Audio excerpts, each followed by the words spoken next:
Na lyžiach často vidíme ľudí, ktorí padajú. Väčšina si myslí, že je to len tým, že nevedia lyžovať. V skutočnosti však veľa pádov vzniká kvôli zle položenému ťažisku.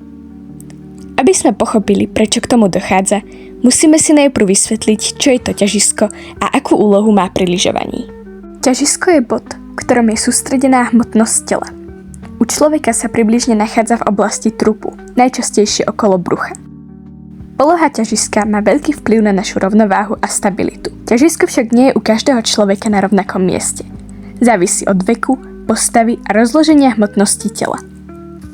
Napríklad u detí sa ťažisko nachádza o niečo vyššie, zatiaľ čo u dospelých je nižšie. Rozdiely môžu byť aj medzi mužmi a ženami v dôsledku iného rozloženia hmotnosti. Ťažisko je kľúčovým bodom vo fyzike lyžovania, pretože určuje stabilitu, ovládateľnosť lyží a schopnosť prenášať silu do oblúkov. Pri lyžovaní sa ťažisko neustále pohybuje a prispôsobuje sklonu svahu, rýchlosti a fáze oblúka, pričom sa často nachádza mimo tela, napríklad pred panvou. Na nasledujúcich záberoch môžeme vidieť, ako sa poloha ťažiska mení pri pohybe tela. Pri nadmernom záklone sa ťažisko presúva za lyže, pri nadmernom predklone sa naopak presúva príliš dopredu. V oboch prípadoch ide o nesprávnu polohu, ktorá vedie k strate rovnováhy.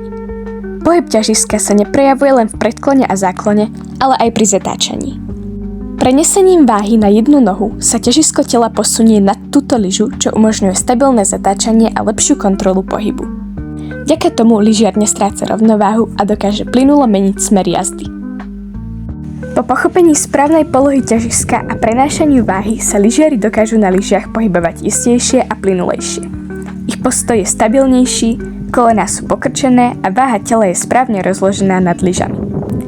Vďaka tomu dokážu udržať rovnováhu aj pri zatáčaní a nestrácajú kontrolu nad pohybom.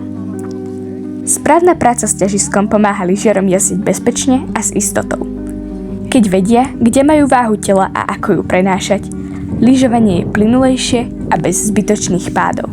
Vďaka dobrým poznatkom z fyziky sme sa tak z lyžiarskeho výcviku všetci živí a zdraví dostali domov.